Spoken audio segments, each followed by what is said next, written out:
With fire and smoke damage, there's lots of things to take in consideration. First thing when we get on site is we want to make sure we secure the property. So making sure we get the doors and windows boarded up.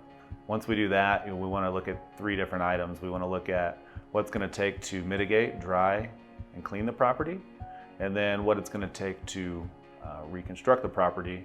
And the third piece of that is what needs to be done with the contents that are going to be affected by the smoke and soot particulates at the property.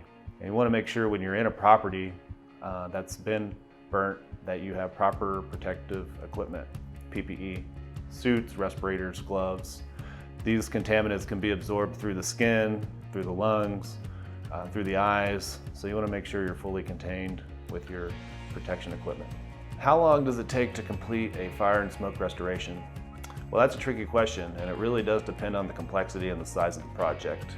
If it's just smoke damage and there's not much structural damage, we can come through and typically clean everything. That process can take a week to 2 weeks. If there's damage to drywall and other items that are structural to the property, then we're going to add some additional time for the removal of that and then the replacement of that. So I would say, a medium-sized job with some damage to the structure could take a month to 2 months.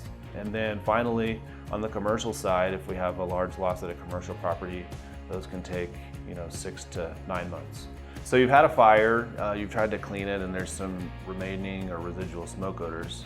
A couple things to keep in mind: it's not just the initial cleaning, but there's interstitial spaces in your house that you can't physically scrub or clean to remove the smoke particulates. And the smoke particulates are what are causing these odors. Clean up fire and smoke damage. Is this something you can handle on your own? I would say if it's something small, you could certainly attempt to try to get rid of the smoke smell. But if it's anything that's medium to larger size, I think you're going to need a professional company to come in and give you some assistance. We have the proper equipment, we have the proper training to clean and remove the smoke particulates. I think it's really important if you have any pesky or lingering odors. The reason is you need to have a professional come in and give you a hand.